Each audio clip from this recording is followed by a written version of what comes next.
Gina ya. Kebetulan di sini saya sebagai rohaniwannya dan ada duduk di sekretariat. Nama saya, orang banyak manggilnya Ibu Mei. Iya. Nama Indonesia panjangnya Marlia Sari. Kebetulan saya ini sebagai Ketua Perkin Perempuan Konghucu Indonesia. Jadi ibu-ibunya di tempat di sini, gitu kayak gitu. Oh gitu. Mungkin bisa tahu Bu, selain dari mungkin disebutnya sebagai pengurus di sini mungkin ya Bu, Iya. Pekerjaan lainnya mungkin Kerjaan lain. barangkali. Kita sama-sama ibu rumah tangga. Baik. Kita sama-sama ibu rumah tangga. Mungkin di sini itu kita ada beberapa pertanyaan juga Bu yang akan kami tanyakan terkait Majelis Agama Tionghoa di sini mungkin Ibu, terutamanya tentang sejarahnya ataupun tentang beragamanya atau bersosialisasi di masyarakat umumnya gitu Bu. Langsung aja. Langsung aja ya. Mungkin Ibu langsung aja ya Bu ke pertanyaannya. Ya. Di sini tuh apa gitu yang melatar belakangi berdirinya Majelis Agama Tionghoa di Kota Tasikmalaya ini gitu, mungkin sejarahnya. Boleh saya garis bawahi dulu ya? Ya. Maaf Mangga, ya, bukan agama Tionghoa. Tionghoa ya. Oh, iya, maaf. Kita etnis Tionghoa, Oh, iya. agamanya Konghucu. Oh, maaf ya, Bu. Boleh maaf ya? Iya, nggak apa-apa Ibu, saya yang Iya. Iya. Saya yang minta maaf Ibu. Nggak apa-apa, nggak apa-apa, dimaklum karena kan kalian baru Iya. belum tahu. Nah. Ini kan baru pengenalan gitu. Iya, iya. Jadi kita yang tua wajib untuk mengoreksi gitu ya. Gitu. Ya mohon maaf Ibu. Nggak mungkin. apa-apa, iya. Mungkin seperti itu Bu. Ya, kita makin Tasikmalaya, makin itu Majelis Agama Konghucu Indonesia. Yaitu di Tasikmalaya di sini cuma satu. Agama Konghucu di Tasikmalaya, tempat ibadahnya di sini satu. Iya. Nah, kita berdiri pada tanggal 19 Februari tahun 1956. Udah lama berarti Udah emas lah. Udah ulang tahun emas, udah lewat banyak gitu.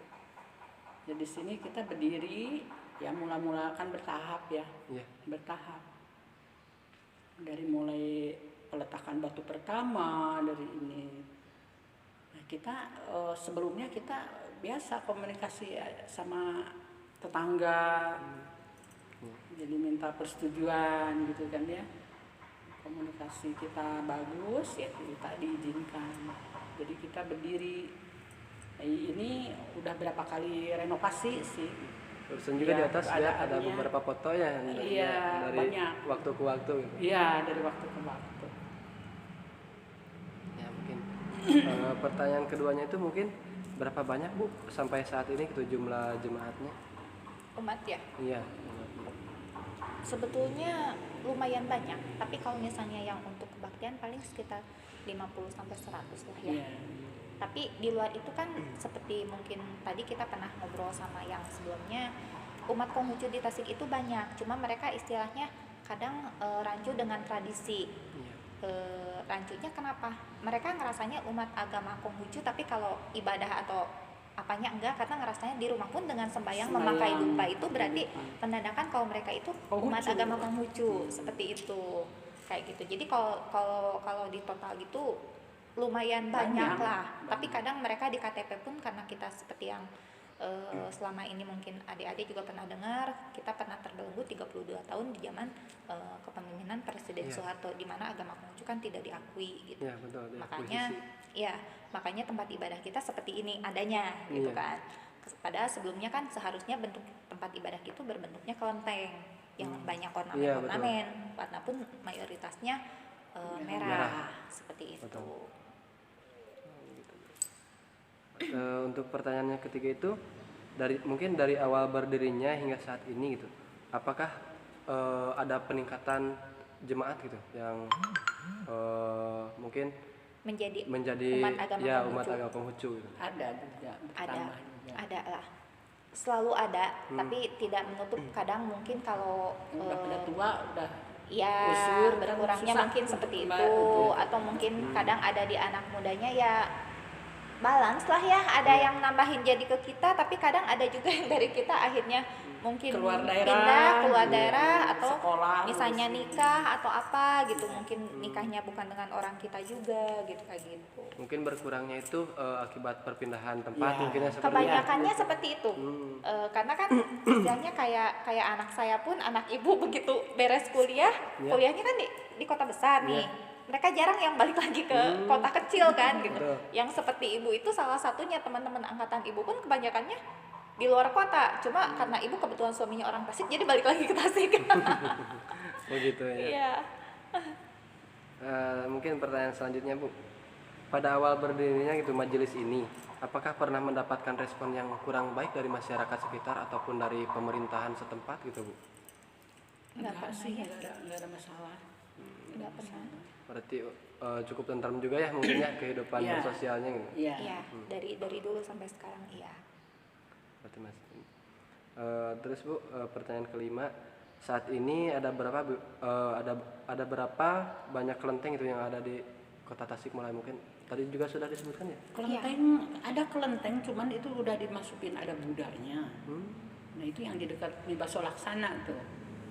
Yang dekat Masjid Agung bukan? Iya, Belah Oh, sini, itu. yang belah sini ya. iya, Jalan Pemuda ya. Oh iya, Taman betul. Iya. kota di sini ada Jalan Pemuda. Karena itu udah kesebutnya Tridharma. Jadi bukan Iya. unik agama Konghucu. Jadi ada 3 agama di situ. Tridharma ya? Oh, Iya, Tridharma. Tridharma gitu. Untuk yang agama Konghucunya sendiri cuma satu-satunya di sini. Untuk kota Tasik ya. Iya. Tapi kalau untuk kota Banjar, kota Ciamis ada lagi, Kuningan juga ada. Yang pengen ngajuin ada itu justru Garut ya Bu. Garut Garut pengen belum ada, mereka pengen ada. tempat ibadah. Pengen Konghucu. ada tempat ibadah Konghucu juga. Banyak yang ingin gitu, tapi belum terrealisasi. Oke. Terus yang selanjutnya Ibu, mungkin ada kesulitan nggak terbesar gitu bagi umat Tionghoa gitu yang di sini khususnya di Kota Tasikmalaya dalam bersosialisasi gitu, mungkin kesulitannya Bu? Nggak ada sih kesulitan. Enggak ya sejauh ini, karena memang kita memang dalam segala hal, mungkin dulu aja yang pas zaman Presiden Soeharto yang paling nyatanya itu yang pertama ya mungkin soal ibadah, kita pengen tetap ibadah, makanya gedungnya seperti begini. Pertama itu. Kedua mungkin kalau misalnya bikin KTP, terutamanya bikin KTP itu kita nggak bisa boleh. mencantumkan Konghucu. agama Konghucu Nggak boleh. gitu. Mungkin itu mah dulu mungkin ya, Dulu, tapi untuk iya. sekarang mah Tapi Nah setelah semenjak Gus Gus Dur udah kita iya. ya bebas, terbebas. paling cuma dulu kendalanya itu aja, sedangkan untuk hidup sosialisasi toleransinya mah dari dulu sama kita Berjalan, lancar. masyarakat sekitar berjalan.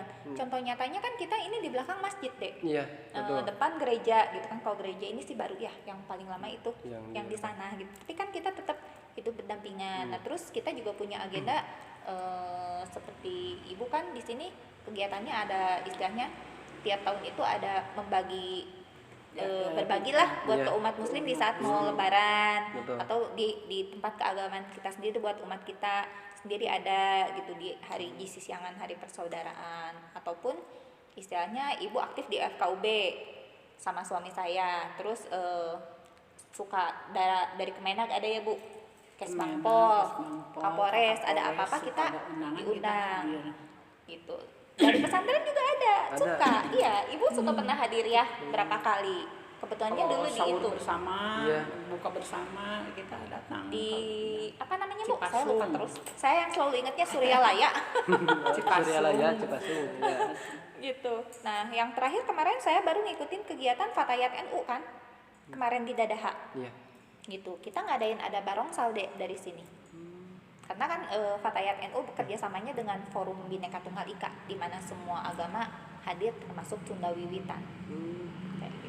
FKUB itu forum komunikasi umat Beragama. umat agama ya. Jadi semua agama ada di situ. Semua agama ada, itu Kita adalah ada FKUB. wadahnya lah, wadah Iya. untuk semua agama supaya bisa saling lebih Bertoleransi. menghargai, Toleransi. saling toleransi gitu, saling Betul. bisa hidup berdampingan. Nah, mungkin pertanyaan selanjutnya gitu Bu, apakah mungkin dari pribadi Ibu gitu mungkin apakah pernah merasakan diskriminasi gitu Bu dari masyarakat sekitar terkhususnya gitu, pada diri sendiri mungkin bukan terhadap umat yang Ya. lainnya? Nggak ada kalau Nggak saya. ada.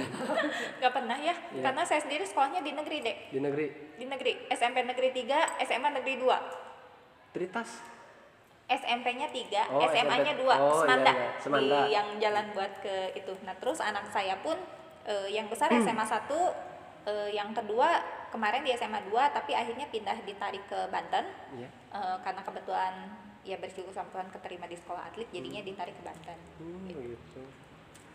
Yang kecil pun besok SMA-nya mau ke negeri 2. Anak ibu pun sama ya, SMA-nya semua di SMA 5. Begitu ya. Terus Bu, mungkin pertanyaan selanjutnya itu apakah menurut Ibu gitu di kota Tasikmalaya ini sudah aman untuk kaum minoritas, mungkin yang kan kebanyakan di Tasikmalaya itu mayoritasnya beragama Islam mungkin begitu Bu. Apakah menurut Ibu udah aman nggak gitu untuk kaum minoritas atau misalkan agama-agama lain gitu di Tasikmalaya ini Menurut saya sih aman sekarang.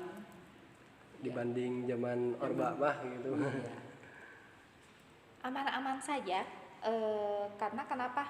Jadi orang banyak ngomong Tasik itu adalah kota intoleran ya, Iya, karena mayoritasnya Muslim kan. betul. Sebetulnya kalau kata saya pribadi Tidak. enggak, karena kan kita memang merasakan hidup di sini, kita hidup berdampingan, Nyaman. kita aman, nyaman, nggak pernah ada gesekan atau apa kan gitu kan, baik karena kitanya etnis Tionghoa ataupun kitanya agama Konghucu, dan kita benar ngerasainnya ya salah satunya ya mungkin kita tinggal di sekitar kita juga kan banyak bergaulnya sama orang Muslim, belum kita sekolah, makanya kita bisa pada sekolah di negeri gitu kan, kayak gitu.